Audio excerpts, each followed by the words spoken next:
So I'm back in the kitchen after, it's been over 2 weeks. I've got Lyme disease. I'm on horrible antibiotics that make me really ill, and I'm off the couch and I'm baking some zucchini bread because when I take the awful antibiotics, I have to eat something, and I'm just tired of like looking in the cabinet for something.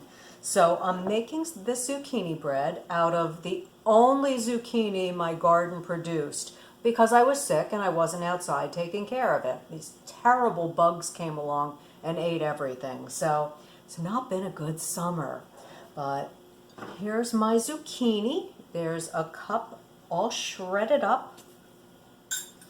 And to this cup of zucchini, I am adding a cup of almond flour, a quarter cup of cassava flour, a quarter cup of monk fruit, 2 eggs, half a stick of melted butter that turned solid when I wasn't looking. Okay, so it's still a little bit soft. And I'm also, let me see if I can scrape that out a little better. Here we go. So I'm going to toss in my vanilla, a teaspoon of vanilla. And I've got a quarter teaspoon of baking soda, baking powder, and 3/4 of a teaspoon of baking soda, and a teaspoon of cinnamon. There we go. So let me mix this up.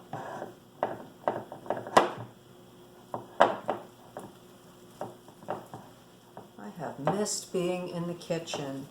It's kind of been like grab and go. Hard-boiled eggs. Gosh, what else have I been eating? I don't even remember. I know at one point my husband was begging for mac and cheese. Boxed mac and cheese. It's been a rough couple of weeks. In the middle of it, my dog Bingo got pancreatitis. It's been a rough summer. That was the worst, actually. I would take Lyme disease 10 times, although I've had it 3 times now, rather than the dog getting sick, though. All right. Look how pretty.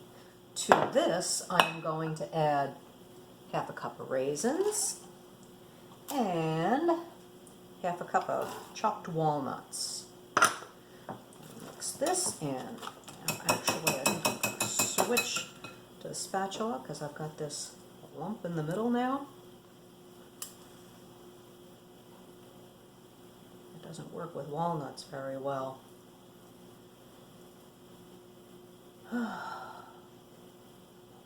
At least this time the Lyme wasn't as bad. The last time I had it, I was actually in intensive care.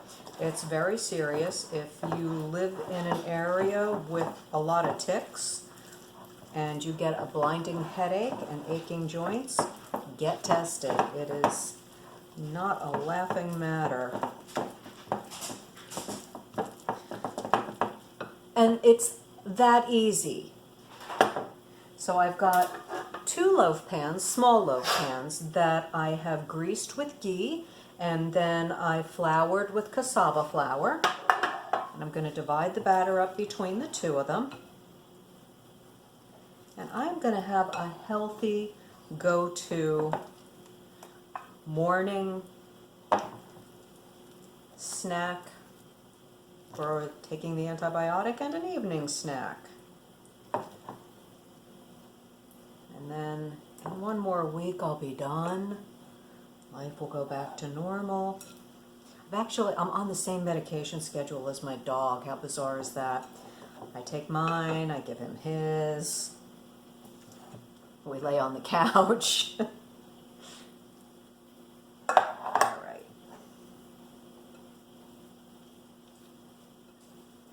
I'm not normally this whiny, you know that, right? My mom actually came over and brought me soup. Oh, doll, what can I bring you? I said, nothing, Mom, for a couple days, and then I said, soup. She made me this delicious sweet potato soup with ginger and carrots, full of antioxidants. That's what you really want when you've got anything going on. You want a lot of antioxidants.